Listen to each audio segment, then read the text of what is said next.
Chapter 1 the best Christmas present in the world, यानी दुनिया का सबसे अच्छा क्रिसमस प्रेजेंट। ये हम सब जानते हैं कि क्रिसमस में लोग एक दूसरे को प्रेजेंट्स देते हैं, तोहफे देते हैं, और ये एक प्रथा रही है कि पूरी फैमिली साथ में इकट्ठा होती है और सब साथ में अच्छा टाइम स्पेंड करते हैं, अच्छा टाइम व्यतीत करते हैं। अब इससे पहले कि हम सोचें कि वो क्या प्रेजेंट था और वो किसने किसको दिया, हम कुछ डेट्स को देखेंगे। ठीक है, सबकी जिंदगी में कुछ ऐसी डेट्स होती हैं, या दुनिया की हिस्ट्री में कुछ ऐसी डेट्स होती हैं जो इतनी ज्यादा इम्पोर्टेंट होती हैं कि सबको उनके बारे में कुछ ना कुछ पता होता है। तो हमारे पेज पर ये कुछ डेट्स दी हुई हैं। क्या आप सब इन्हें देखेंगे और गैस करना चाहेंगे कि ये डेट्स किस किस चीज की सिग्निफिकेंट डेट्स हैं, या ये डेट्स क्या चीज इन डेट्स को विशेष बनाती है। उसके बाद चैप्टर के खत्म होने पर हम इन डेट्स को फिर से डिस्कस करेंगे। हाँ, तो अब जब हम ये चैप्टर स्टार्ट कर रहे हैं तो मैं आपको एक बैकड्रॉप देना चाहती हूँ कि इसमें ये होता है, इस चैप्टर में, कि जो ऑथर है जिन्होंने ये कहानी लिखी है, उनको एक पुरानी कबाड़ की दुकान में एक डेस्क मिलती है, एक राइटिंग डेस्क, जो बहुत खराब कंडीशन में होती है, और वो उस डेस्क को खरीद लेते हैं और फिर उन्हें उसमें कुछ मिलता है। और अब इसको हम आगे कहानी में जानेंगे। जैसे मैं चैप्टर पढ़ूं, मैं चाहूंगी कि आप सभी उसको अपनी फिंगर से ट्रैक करते रहें। इससे पहले कि हम शुरू करें, क्या आप सभी अपने पेज के राइट साइड पर देखेंगे जहां पर कुछ कठिन शब्द और मुहावरे दिए हुए हैं, तो हम उन्हें ध्यान से देखेंगे। स्पॉटेड इट मतलब देखना या ढूंढ लेना, टू सॉ इट और फाउंड इट। स्कॉर्च मार्क्स मतलब जले के निशान। जब कोई चीज जल जाती है तो उस पर जले के निशान आ जाते हैं, जिन्हें हम स्कॉर्च मार्क्स कहते हैं। was going for मतलब वो उतने दाम लगा रहा था या उतने पैसे का बेच रहा था। रिस्टोर मतलब पुरानी कंडीशन में वापस ले आना, यहाँ पर इसका मतलब है रिपेयर करना। वेनियर वो होता है थिन लेयर ऑफ प्लास्टिक की एक पतली परत जो फर्नीचर के ऊपर चढ़ी रहती है, खराब क्वालिटी के फर्नीचर में। अब हम इसको पढ़ेंगे। ऑथर जो है वो लिखते हैं, I spotted it in a junk shop in Bridport, a roll-top desk. The man said it was early 19th century and oak.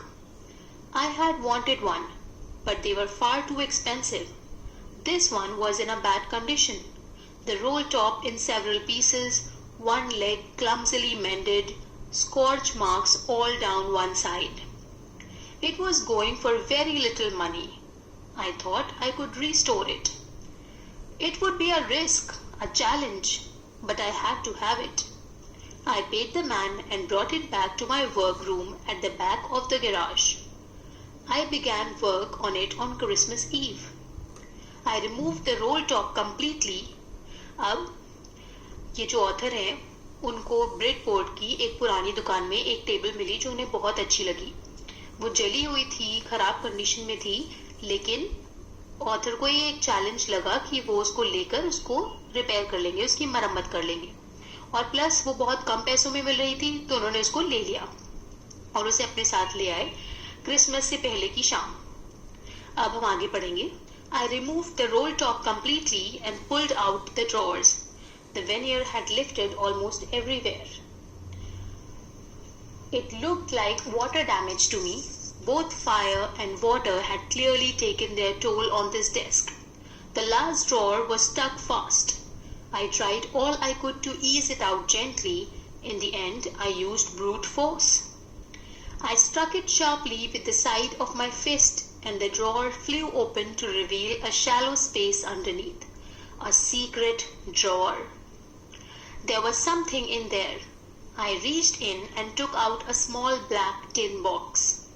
Sellotaped to the top of it was a piece of lined notepaper, and written on it in a shaky handwriting was Jim's last letter received January 25, 1915, to be buried with me when the time comes.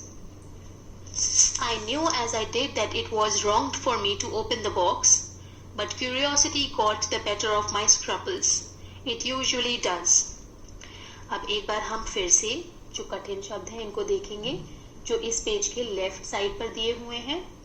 Taken their toll on का मतलब होता है taken their toll on एक मुहावरा है जिसका मतलब होता है कि उन चीजों ने कितनी डैमेज करी, कितना नुकसान करा.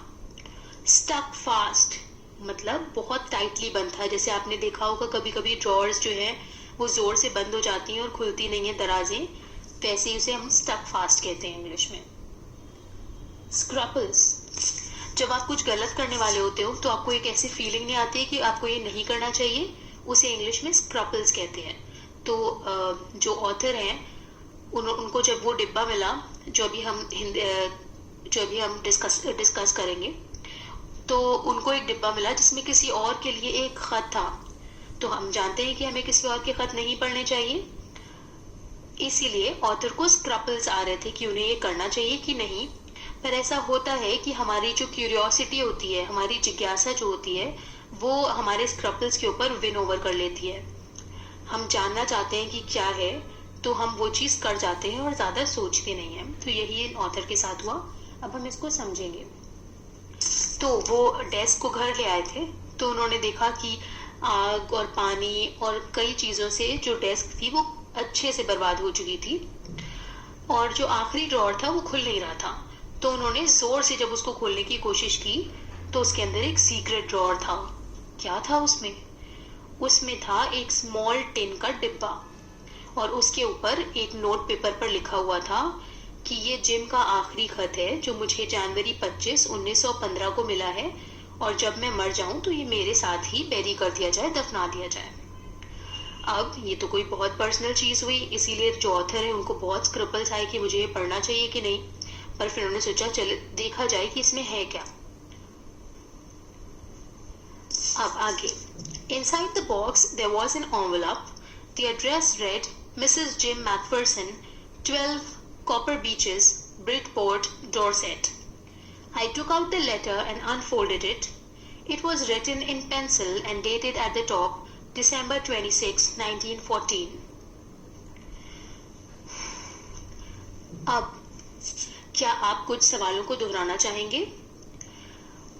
What did the author find in a junk shop? Author को कबाड़ की दुकान में क्या मिला? What did he find in a secret drawer? और उस सीक्रेट ड्रॉर में क्या था? Why do you think? Who do you think had put it there? और आपको क्या लगता है कि उस चीज को वहां किसने रखा होगा?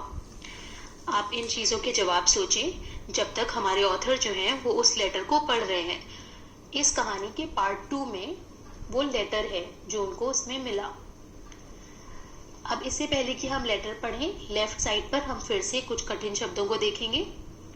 Standing two. स्टैंडिंग टू भी एक मुहावरा है जिसका मतलब है टेकिंग अप पोजीशंस. जैसे सैनिक लोग अपनी पोजीशंस लेके खड़े होते हैं, उसे हम कहेंगे standing to. Trenches. Long deep ditches in the ground where soldiers hide from the enemy.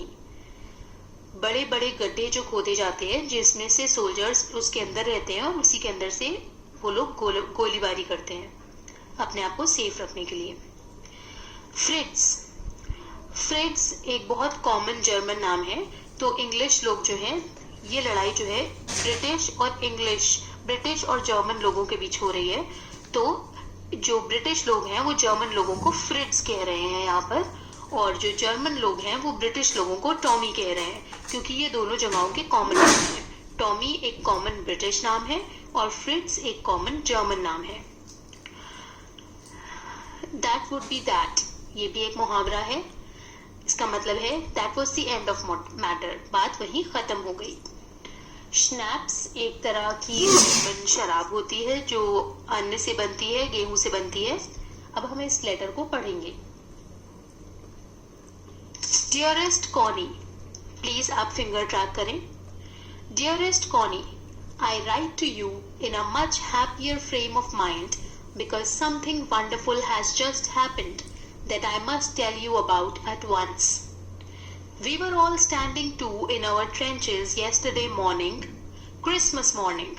It was crisp and quiet all about, as beautiful a morning as I've ever seen, as cold and frosty as a Christmas morning should be. I should like to be able to tell you that we began it. But the truth, I'm ashamed to say, is that the Frids began it. Now, हम देख रहे हैं कि ये letter कोई Connie है, उनके husband ने उनको लिखा है जो कि वॉर पर गए हुए हैं, और वो एक बहुत खूबसूरत क्रिसमस मॉर्निंग की बात कर रहे हैं जब वो घर नहीं आ पाए हैं, पर वो एक अच्छे फ्रेम ऑफ माइंड, वो एक अच्छे मूड में उस लेटर को लिख रहे हैं. क्या ऐसा अच्छा हो सकता है जबकि वो तो वॉर पर गए हैं, लड़ाई पर गए हैं. तो अब हम देखेंगे कि क्या अच्छा हुआ, एक्सेप्ट कि वो सुबह बहुत अच्छी थी.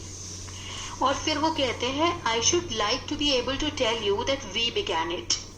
इट क्या हो सकता है, क्या शुरू करा गया. But the truth I am ashamed to say is that the Fritz began it. Fritz हमें पता है कि जर्मन सोल्जर्स के लिए कहा जा रहा है यहाँ पर. तो जर्मन सोल्जर्स ने कुछ शुरू किया. क्या शुरू किया. फर्स्ट, आप सभी अपनी उंगली को जहां मैं पढ़ रही हूं वहां रखेंगे ताकि आपको बेहतर समझ में आ सके. First, someone saw a white flag waving from the trenches opposite. Then they were calling out to us from across no man's land. Happy Christmas, Tommy! Happy Christmas! When we had got over the surprise, some of us shouted back, Same to you, Frids! Same to you! तो किसने शुरू करा. कुछ German soldiers.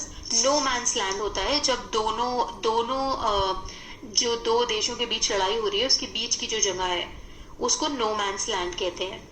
तो वहां पर कुछ लोग सफेद झंडा लेकर आए, कुछ जर्मन लोग, और उन्होंने कहा हैप्पी क्रिसमस टॉमी. उन्होंने जो ब्रिटिश सोल्जर्स थे उनको विश करा हैप्पी क्रिसमस.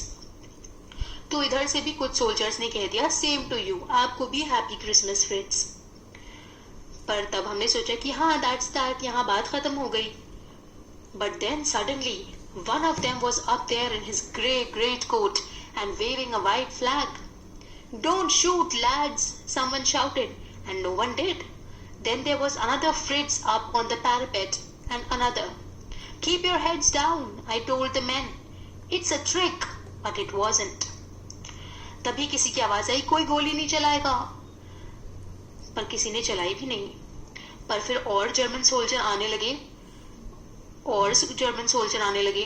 मुझे लगा कि ये उनकी एक चाल हो सकती है, तो मैंने कहा सब अपना सर नीचे रखेंगे, ये एक चाल है. पर वो चाल नहीं थी.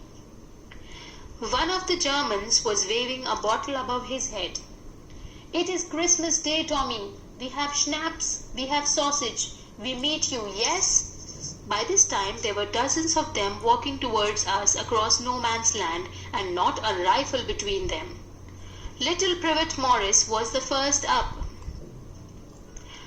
Come on, boys, what are we waiting for? And then there was no stopping them. I was the officer. I should have stopped them there and then, I suppose. But the truth is that it never even occurred to me that I should. All along their line and ours, I could see men walking slowly towards one another. Grey coats, khaki coats meeting in the middle. And I was one of them. I was part of this. In the middle of the war, we were making peace. Now, बहुत सारे German soldiers आने लगे और उनमें से एक ने शराब की बोतल अपने सर पे लहराई और कहा कि क्रिसमस का दिन है, हम लोग को साथ में बिताना चाहिए. तो हमारी तरफ से भी एक जवान ने कहा हाँ हाँ क्यों नहीं, हमें किस चीज का इंतजार है. फिर तो क्या ही था, सारे सोल्जर्स इधर आ गए और सब एक दूसरे से मिलने जुलने लगे. ऑथर कहते हैं कि मैं ऑफिसर था, मुझे उन्हें रोकना चाहिए था, पर मैंने उन्हें नहीं रोका. मुझे कभी ध्यान ही नहीं आया कि मुझे उनको रोकना चाहिए, क्योंकि एक अच्छा माहौल बन रहा था. लड़ाई के बीच में हम शांति की चीज कर रहे थे. ये लेटर में लिख रहे हैं वो अपनी वाइफ को.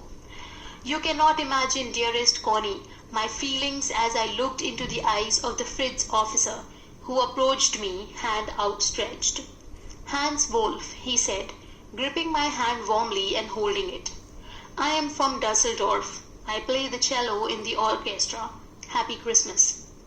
तभी एक जर्मन ऑफिसर मेरी तरफ बढ़ा अपना हाथ आगे बढ़ाए हुए और उसने अपना नाम बताया, हैंस वोल्फ। उसने मुझसे हाथ मिलाया और कहा, मैं डसेल्डॉर्फ से हूँ और मैं ऑर्केस्ट्रा में चेलो बजाता हूँ। क्रिसमस मुबारक हो। कैप्टन जिम मैकफर्सन, मैंने कहा। And a happy Christmas to you too. I am a school teacher from Dorset in the west of England.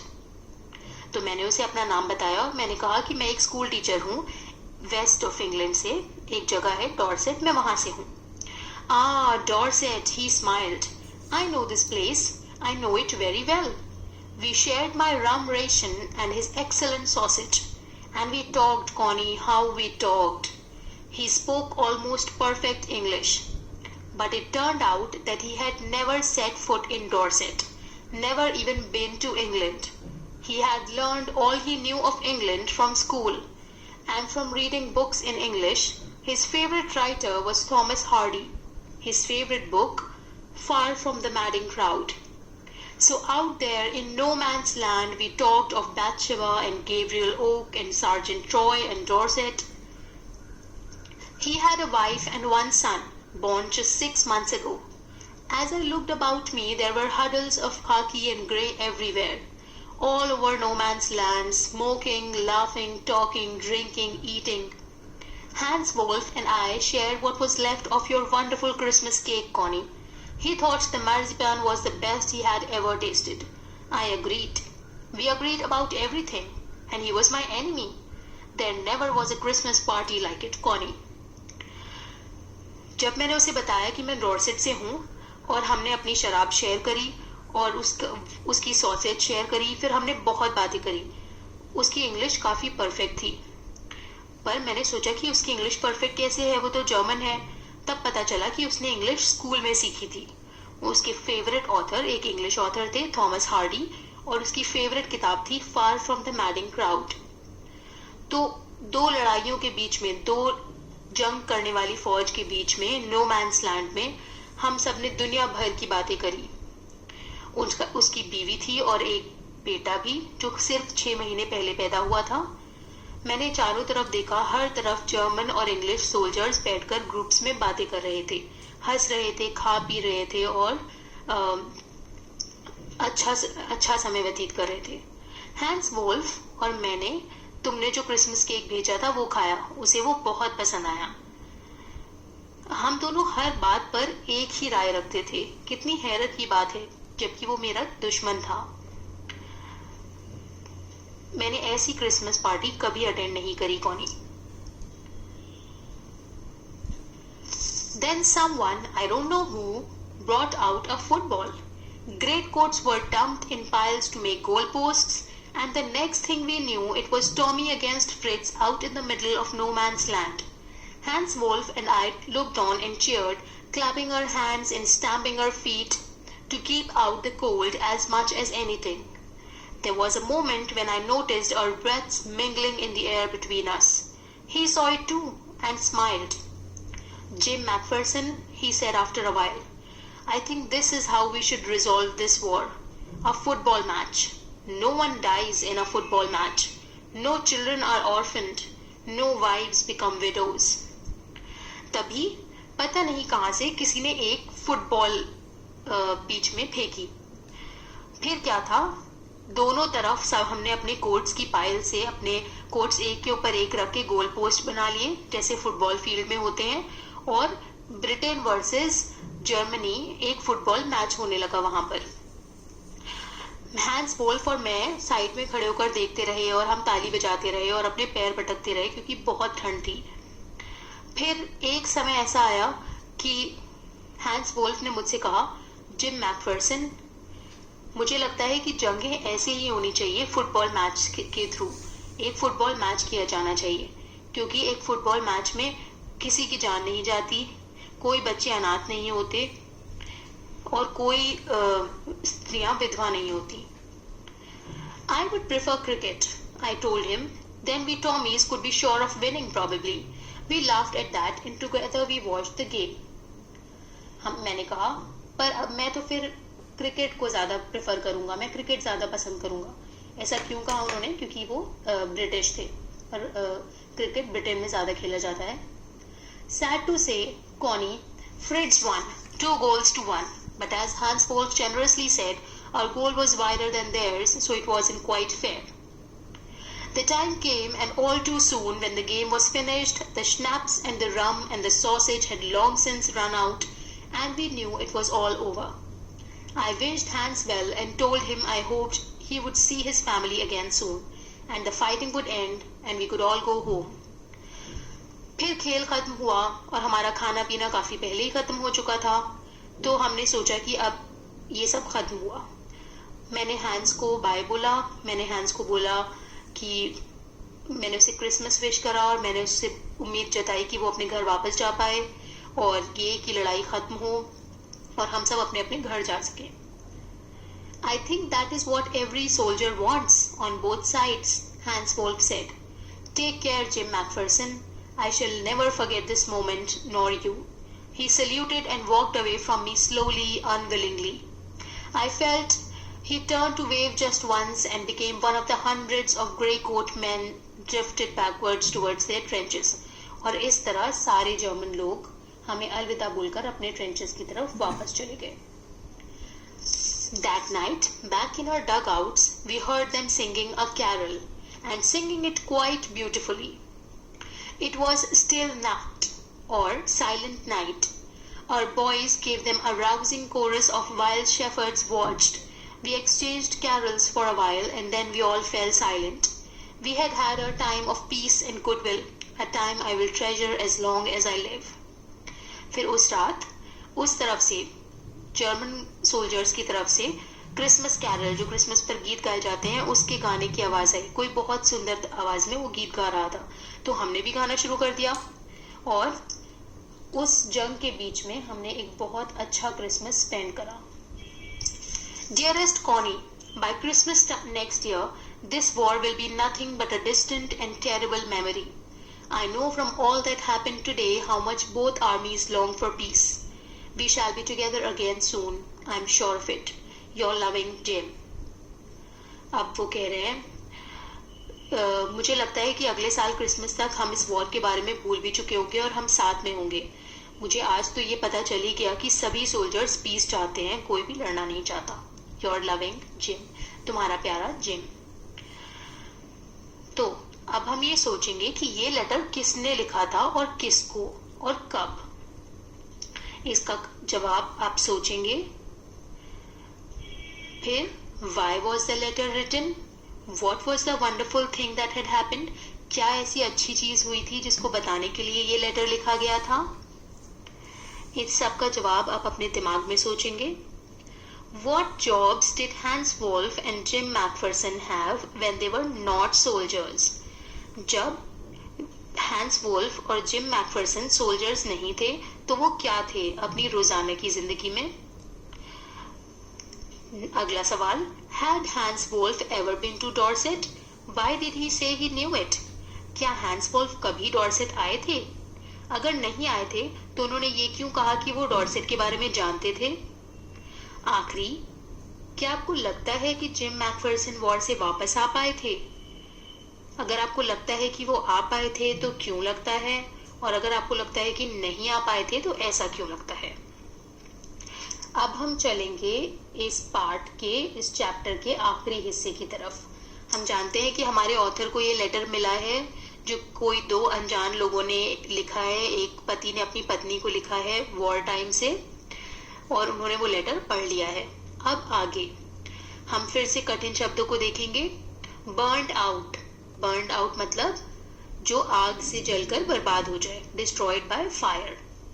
Boarded up, boarded up मतलब कवर्ड विद वुडन बोर्ड्स। जैसे कोई पुराने घर वर होते हैं और वो गिर जाते हैं तो उनको ऐसे उनकी विंडोज को बोर्ड अप कर दिया जाता है ताकि कोई अंदर लोग न जाए। मडल हेडेड, मडल हेडेड कुछ लोग हो जाते हैं बुढ़ापे में तो वो कंफ्यूज रहते हैं। ठीक है, तो अब हम पढ़ेंगे, आप लोग फिर से फिंगर ट्रैक करें, ये बहुत ही अच्छी कहानी है। I folded the letter again and slipped it carefully back into its envelope. I kept awake all night. By morning, I knew what I had to do. I drove into Bridport, just a few miles away. I asked a boy walking his dog where Copper Beeches was. House number 12 turned out to be nothing but a burnt out shell, the roof gaping, the windows boarded up. I knocked at the house next door and asked if anyone knew the whereabouts of a Mrs. Macpherson. "Oh, yes," said the old man in his slippers. He knew her well. "A lovely old lady," he told me. A bit muddle-headed, but at her age she was entitled to be, wasn't she? 101 years old.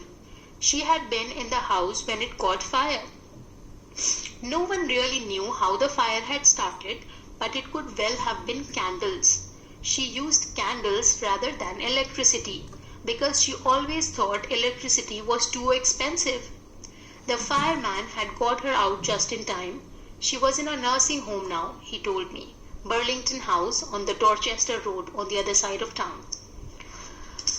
तो मैं वो खत लेकर सो गया और मुझे रात भर नींद नहीं आई. मैं सुबह उठा और मुझे पता था कि मुझे क्या करना है. क्या आप गैस कर सकते हैं? मुझे लगता है कि वो लेटर देने गए होंगे उनको, क्योंकि उस पर एड्रेस लिखा हुआ था. तो ये वहां देने गए, पर जब वो वहां पहुंचे उस घर में, तो वो आग लगा हुआ घर था और वो पूरा जला हुआ बर्बाद घर था. इन्होंने पड़ोस में पूछा तो पता चला कि उस घर में एक बूढ़ी औरत रहती है जिनका नाम मिसेस मैकफरसन है, जिनका वो लेटर था. पर वो अभी यहाँ नहीं है और वो एक हॉस्पिटल में है क्योंकि वो बच गई थी आग से. किसी को पता नहीं कि आग कैसे लगी, पर उनको लग रहा था कि कैंडल से, क्योंकि मिसेस मैकफरसन इतनी बूढ़ी थी, उन्हें लगता था कि इलेक्ट्रिसिटी बहुत महंगी है, तो वो कैंडल्स ही यूज करती थी, मोमबत्तियां यूज करती थी. फिर पड़ोसी ने मुझे हॉस्पिटल का एड्रेस बताया और मैं वहां चला गया. हाँ, तो अब आपको पता ही है कि ऑथर जो था वो ब्रिडपोर्ट क्यों गया, और आपको ये भी पता है कि मिसेस मैकफरसन कितनी बूढ़ी थी और अभी वो कहाँ थी. तो अब हम वहीं चलेंगे जहां पर मिसेस मैकफरसन थी, पर हम पहले कठिन शब्द देखेंगे. Lit up. लिट अप किसी के चेहरे के बारे में कहा जाता है. जब वो एकदम से आप खुश हो, आपके चेहरे पे मुस्कान आती है, उसे हम कहते हैं लिट अप हो जाना. became bright with happiness और excitement. जब आप कुछ अच्छी खबर सुनते हैं तो आपका चेहरा lit up हो जाता है. suffused with. suffused with मतलब आपके चेहरे पर खुशी का एक भाव आ जाना. अब हम आगे पढ़ेंगे. I found Burlington House nursing home easily enough. There were paper chains up in the hallway and a lighted Christmas tree stood there with a lopsided angel on top. I said I was a friend come to visit Mrs. Macpherson and bring her a Christmas present. I could see through into the dining room where everyone was wearing a paper hat and singing. The matron had a hat on too and seemed happy enough to see me. She even offered me a mince pie. She walked me along the corridor. Mrs. Macpherson is not in with the others, she told me. She is rather confused today, so we thought it best if she had a good rest. She has no family, you know, no one visits, so I'm sure she will only be too pleased to see you. She took me into a conservatory with wicker chairs and potted plants all around and left me. तो जब हमारा author ये जो hospital पहुंचे तो इन्होंने देखा कि वहाँ चारों तरफ क्रिसमस का माहौल था, लोग रंग बिरंगी टोपियां पहने क्रिसमस सेलिब्रेट कर रहे थे. नर्स ने जब मुझे देखा तो उसने मुझे भी सेलिब्रेशन में आने की दावत दी. मैंने बताया कि मैं मिसेस मैकफरसन से मिलने आया हूँ, तो मुझे मालूम हुआ कि मिसेस मैकफरसन सबके साथ नहीं है क्योंकि वो बहुत कंफ्यूज फील कर रही हैं, तो नर्स ने उनको रेस्ट करने के लिए भेज दिया है. नर्स ने मुझे ये भी बताया कि उनकी कोई फैमिली नहीं है, तो वो बहुत दुखी है. मैं उनका वेट करने लगा और फिर वो आई. The old lady was sitting in a wheel chair, her hands folded in her lap. She had silver white hair pinned into a wispy bun. She was gazing out at the garden. "Hello," I said. She turned and looked up at me vacantly. "Happy Christmas, Connie," I went on. "I found this. I think it's yours." As I was speaking, her eyes never left my face. I opened the tin box and gave it to her.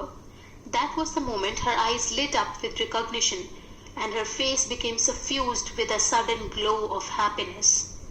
I explained about the desk, about how I had found it, but I don't think she was listening. फिर जो Connie थी, Mrs McPherson, वो एक wheelchair में आई और बहुत बूढ़ी थी, बहुत बूढ़ी थी. मैंने उनको बताया कि मैंने उनको क्रिसमस विश करा. फिर मैंने कहा कि मुझे ये मिला है, मुझे लगता है ये आपका है. मैंने उनको बॉक्स दिया. उन्होंने सिर्फ वो मेरा चेहरा देखती रही, उन्होंने बॉक्स को देखा ही नहीं. और फिर जब उन्होंने बॉक्स को देखा तो उनके चेहरे पर एक खुशी का भाव आ गया. मैं उनको बताने लगा कि मुझे ये डेस्क कहाँ मिली और फिर मुझे ये डिब्बा कैसे मिला, पर मुझे नहीं लग रहा था कि वो मेरी कोई भी बात सुन रही थी. For a while she said nothing but stroked the letter tenderly with her fingertips. Suddenly she reached out and took my hand. Her eyes were filled with tears. You told me you would come home by Christmas, dearest, she said. And here you are, the best Christmas present in the world. Come closer, Jim dear. Sit down. I sat down beside her and she kissed my cheek. I read your letters so often, Jim, every day. I wanted to hear your voice in my head. It always made me feel you were with me. And now you are. Now you are back. You can read it to me yourself. Would you do that for me, Jim dear? I just want to hear your voice again. I'd love that so much. And then perhaps we'll have some tea. I've made you a nice Christmas cake, marzipan all around. I know how much you love marzipan. फिर उन्होंने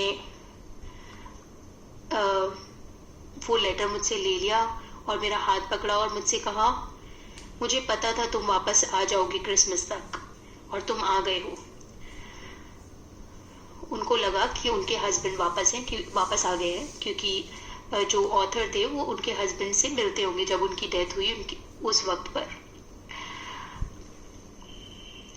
फिर उन्होंने कहा कि अब तुम आ ही गए हो तो तुम अपना लेटर खुद ही पढ़ के सुना दो, और उसके बाद मैं इसको चाय बनाऊंगी और तुम्हारा फेवरेट क्रिसमस केक भी. ये कहानी लिखी है माइकल मॉर्टबर्गो ने. और अब हम कुछ सवाल पूछेंगे. कॉनी मैकफरसन को क्या लगा कि कौन उनका विजिटर है, और हमें ये कैसे पता चला कि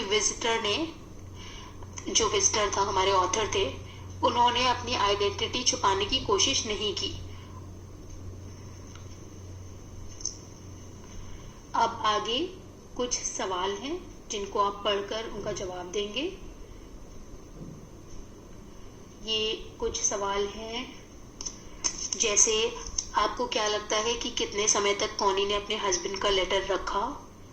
आपको अपने जवाब के लिए रीजंस देने पड़ेंगे कि कब लेटर आया था, उसका साल दिया हुआ है, और अब कॉनी की एज क्या है. दूसरा सवाल, why do you think the desk had been sold? आपको क्यों लगता है कि वो जो मेज थी उसको बेच दिया गया था, और क्यों? तीसरा सवाल, why do Jim and Hans think that games or sports are good ways of resolving conflicts? Gym और हैंस को ऐसा क्यों लगता है कि खेल कर मामले सुलझाना एक अच्छा तरीका है? हैंस ने कुछ कहा था, वो आपको याद होगा, वही उसका जवाब है. और क्या आप उससे अग्री करते हैं? Do you think the soldiers of the two armies are like each other or different from each other? Find evidence from the story to support your answer. क्या आपको लगता है कि दोनों जो फौजी हैं उनके सोल्जर्स एक ही तरह के हैं? आपको कहानी में से इस बात को सपोर्ट करने के लिए चीजें ढूंढनी होंगी. पांचवा सवाल, mention the various ways in which the British and the German soldiers became friends and find things in common at Christmas. आपको कहानी में ढूंढना है कि कैसे ब्रिटिश और जर्मन सोल्जर दोस्त बन गए, और क्रिसमस में ऐसी क्या चीज है जो सब जगह कॉमन है, सब जगह एक सी है, चाहे आप ब्रिटिश हो या जर्मन. छठा सवाल, what is Connie's Christmas present? Connie का क्रिसमस प्रेजेंट क्या है? वो लेटर, वो डिब्बा, या जो इंसान उसे लेकर आया है? और वो दुनिया का बेस्ट क्रिसमस प्रेजेंट क्यों है? सातवां सवाल, do you think the title of this story is suitable for it? Can you think of any other title? क्या आपको लगता है कि इस कहानी का शीर्षक इस बिल्कुल सही है? और अगर है या नहीं है तो इससे बेहतर क्या हो सकता है? Thank you so much.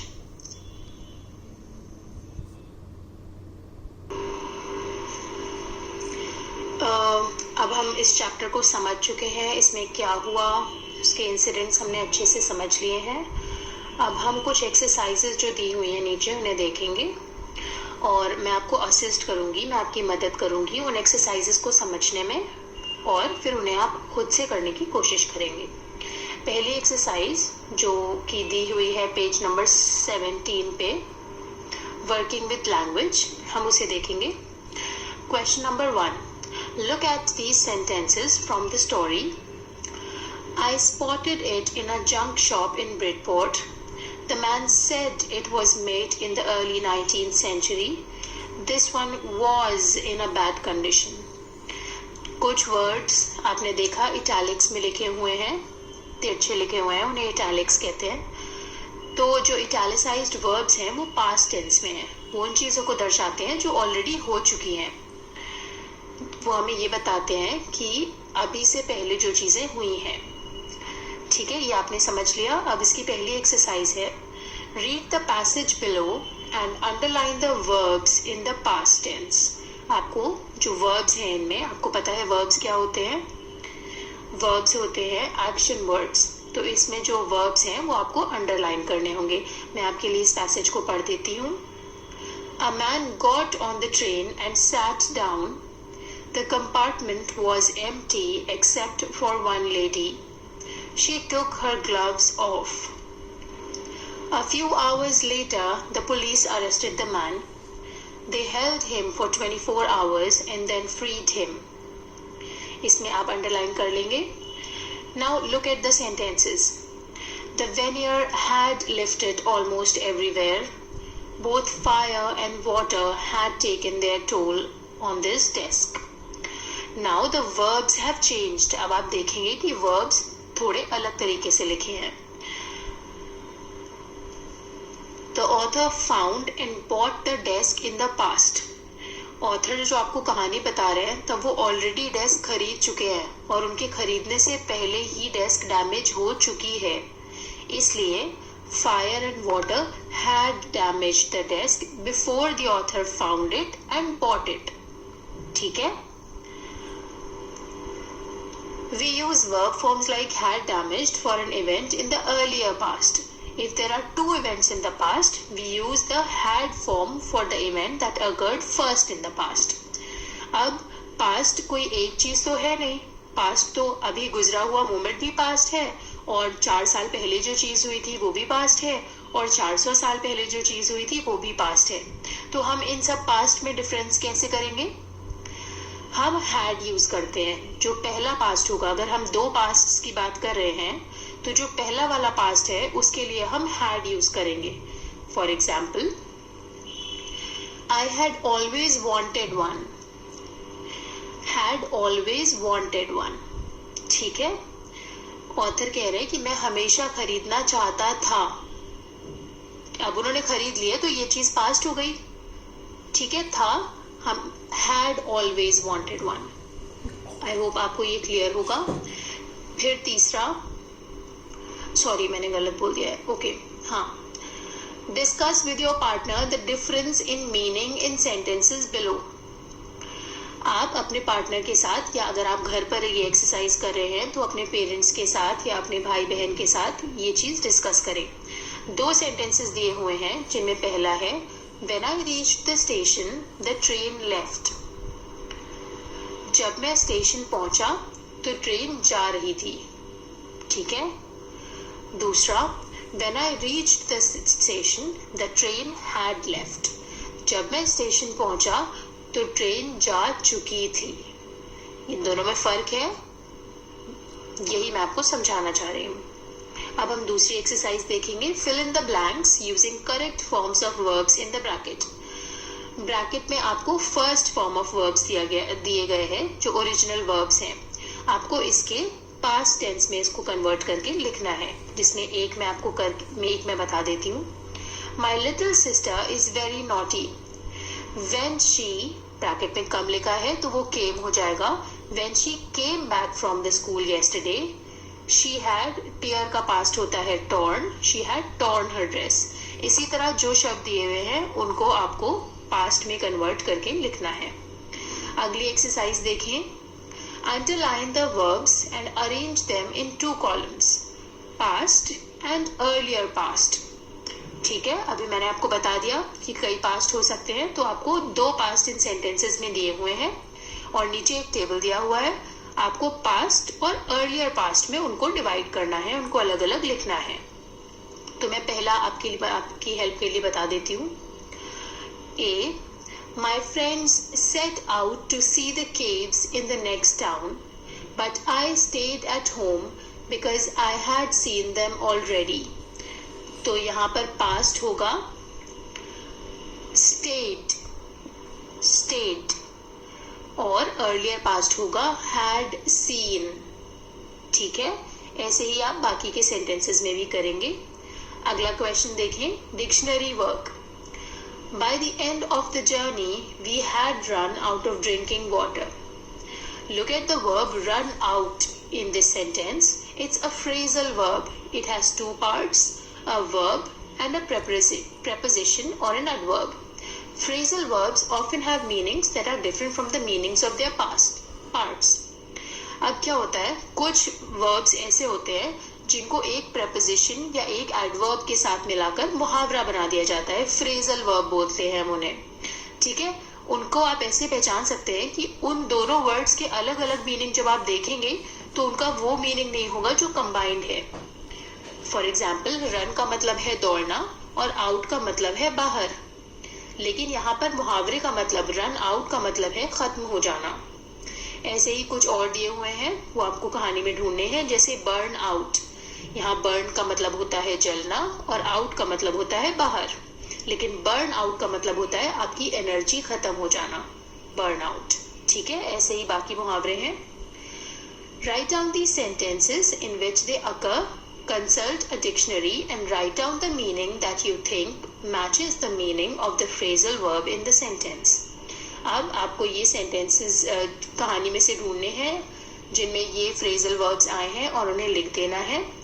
फिर एक डिक्शनरी में देखकर आपको फ्रेजल वर्ब्स जो है उनका मीनिंग देखकर उसको एक सेंटेंस में यूज करना है. अगला सवाल है, अगला आपका एक्सरसाइज है noun phrase. Read the following sentences. I took out a small black tin box. The phrase in italics is a noun phrase. Small black tin box. ये फ्रेज क्यों है? क्योंकि ये नाउन है, इनमें नाउन बॉक्स है क्योंकि बॉक्स एक चीज है. उसके पहले 3 एडजेक्टिव्स हैं जो बॉक्स के बारे में हमें बताते हैं कि box was small, box was black and box was made of tin. अगले पेज पर अगर आप आएंगे तो आप ये नोटिस करिए कि किस ऑर्डर में एडजेक्टिव्स आ रहे हैं. उसी ऑर्डर में एडजेक्टिव्स को यूजुअली लिखा जाता है. सबसे पहले साइज, हमें पता है कि बॉक्स स्मॉल था. फिर कलर, बॉक्स ब्लैक था. फिर मटेरियल, जिसका वो बना हुआ है, यानी tin. We rarely use more than 4 adjectives before a noun and there is no rigid order in which they are used. Though there is a preferred order of modifiers or adjectives in a noun phrase as given below. हालांकि किसी भी noun को 4 से ज्यादा adjectives में नहीं define करते हैं एक सेंटेंस में. जैसे हम एक चीज के बारे में बताते ही नहीं रहेंगे, हम 4 से ज्यादा एडजेक्टिव्स नहीं यूज करेंगे. और ऐसा कोई रूल नहीं है कि आप पहले क्या लिखिए, लेकिन एक प्रिफर्ड ऑर्डर है, एक ऑर्डर है जिसपे सब यूजुअली लिखते हैं एडजेक्टिव्स को, जो कि नीचे दिया हुआ है. आपके हेडिंग्स दी हुई है डिटरमाइनर, फिर मॉडिफायर 1 जो है ओपिनियंस या फीलिंग्स, मॉडिफायर 2 साइज, शेप और age, modifier 3 colour, modifier 4 material और head word woman, man, table और chair. Okay, so what can we say? A nice, or a beautiful, old, dark, silk chair, right? तो इस तरह से हम लिख सकते हैं. या फिर a beautiful, young, dark, okay cotton, I mean it can not be a man, but I was just trying to give you an example कि इस ऑर्डर में लिखते हैं, पहले ओपिनियन या आपकी जो फीलिंग है उसके बारे में, फिर उसकी जो साइज, शेप या एज है, फिर कलर, फिर मटेरियल और फिर जो भी आपका नाउन है. Exercise 4. The table below contains a list of nouns and some adjectives. Use as many adjectives as you can to describe each noun. You might come up with some funny descriptions. Okay? Now, there are 4 nouns given: elephant, face, building, water. Right? And some adjectives are given in a group. So, what all adjectives can you use to describe an elephant from this? Okay? What all adjectives can you use to describe a face? What all adjectives can you use to describe a building and water? Moving on, आगे बढ़ते हुए, speaking. इसमें पहला सवाल है, in groups discuss whether wars are a good way to end conflicts between countries. Then present your arguments to the whole class.